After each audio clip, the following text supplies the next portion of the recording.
CPIM এবং কংগ্রেসকে কটাক্ষ বক্তব্যের মধ্য দিয়ে বর্তমান রাজ্য সরকারের দ্বিতীয় বর্ষপূর্তি অনুষ্ঠানে অংশগ্রহণ করেন এবং তার পাশাপাশি বিশেষভাবে পতাকা উত্তোলন থেকে শুরু করে নানান অনুষ্ঠানে অংশগ্রহণ করেন রাজ্যসভার নবনির্বাচিত সাংসদ রাজীব ভট্টাচার্য।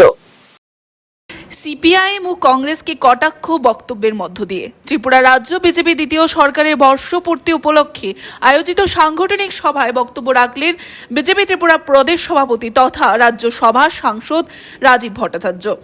সোমবার এই সাংগঠনিক সভা অনুষ্ঠিত হয় বিজেপি 29 কৃষ্ণপুর মণ্ডলের উদ্যোগে চাকমাঘাট কমিউনিটি হল গৃহে। এদিনের এই অনুষ্ঠানে বিজেপি রাজ্য সভাপতি ছাড়াও উপস্থিত ছিলেন বিধায়ক তথা মন্ত্রী বিকাশ দেববর্মা, বিজেপি প্রদেশ কমিটির সাধারণ সম্পাদক বিপিন দেববর্মা, মণ্ডল সভাপতি ধনঞ্জয় দাস সহ বিজেপি দলের অন্যান্য নেতৃত্বরা। এই দিনের এই সাংগঠনিক সভা শুরুর পূর্বে বিজেপি দলের দলীয় পতাকা উত্তোলন করেন বিজেপি কমিটির প্রদেশ সভাপতি রাজীব ভট্টাচার্য। পরে কমিউনিটি হল গৃহে প্রদীপ প্রজ্বলনের মধ্য দিয়ে এই অনুষ্ঠানের সূচনা করেন প্রদেশ সভাপতি রাজীব ভট্টাচার্য। পরবর্তীতে এই অনুষ্ঠানটি অনুষ্ঠিত হয় দলীয় কর্মী সমর্থকদের নিয়ে।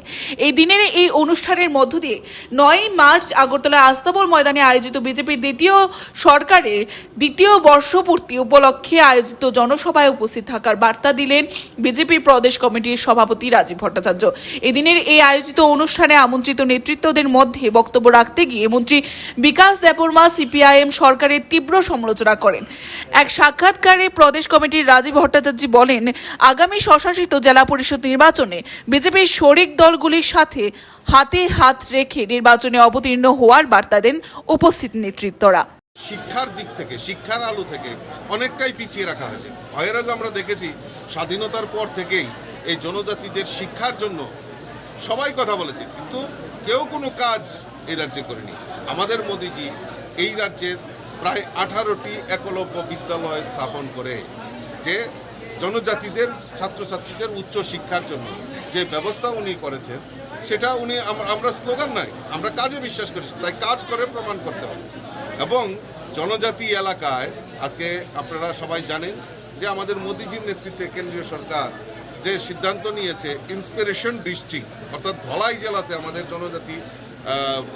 জনজাতিদের বসবাস বেশি, সেই ধলাই জেলাকে টার্গেট করে সেখানে ইন্সপিরেশন ডিস্ট্রিক্ট ঘোষণা করে, সেখানে আলাদা প্যাকেজ সেখানকার। Report Tripura news 8।